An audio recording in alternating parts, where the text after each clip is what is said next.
Welcome to my channel. I'm Stacey and today I'm finally doing a fitness video. I know I've said this has been coming for a while. Here it is.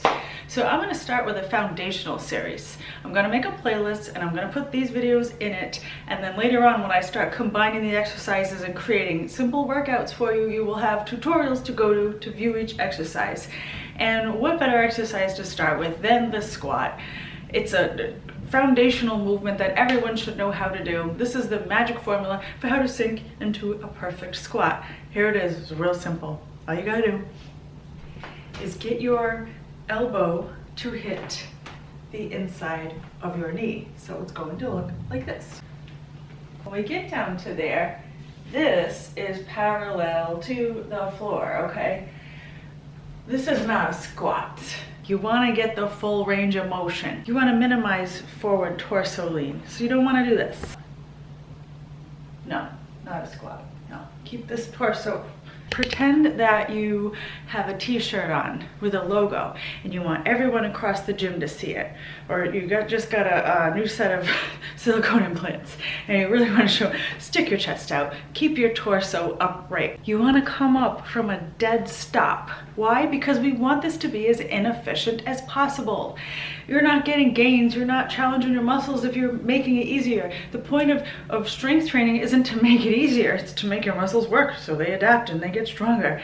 So using all this momentum, all this bouncing is cheating your muscles out of a workout. So when you get to the bottom, you come to a dead stop and you come up from the hole. That's what it's called when you're down there, you're in the hole. You're coming up from a dead stop. So you're using your muscles to get going again. So you want to come down, count to 1, count to 2 if you need to, because some people count really fast when they're down there, and then come up. Another thing. You want to increase time under tension, get the most out of your squat, come down nice and slow. Sink down into the squat nice and slow, and then come up at a normal rate. Sink down slow, pause, come up. If you do find yourself doing this, then you're going to want to regress to a chair squat or a box squat. Grab a chair, okay? I'm going to come down to the chair. Now this way, we're able to sit back, right? Do not plop. No, no plopping. No, slow and controlled, especially that last inch.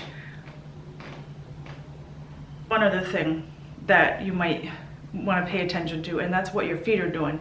You want to keep those heels glued into the floor. Like there's 3 globs of glue, right? Globs of glue. Glob of glue, glob of glue, glob of glue. These are stuck in the floor. You might want to film yourself even, or have someone watch you. If your heels are coming up off the ground, then you maybe want to use a modified box squat or something like that. One thing I do with my clients is I'll take little 5-pound weight plates, or you can use shoes that have a little lift in the back. It creates artificial ankle mobility.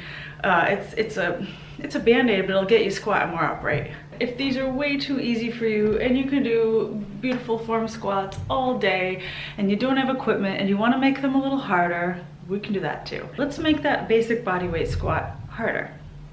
Come down extra slow, right? Come halfway up, change your mind, come back down, and then up. So 1.5 reps, we're adding a pulse. I'll show you what it looks like.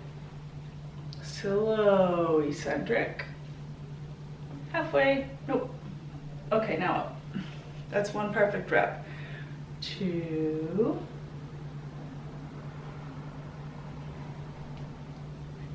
3. So there's a little way to make it harder. Or obviously use weight, but that's a whole other video. One other thing I want to add is that if you focus on the muscle that you're using, you're going to get better gains.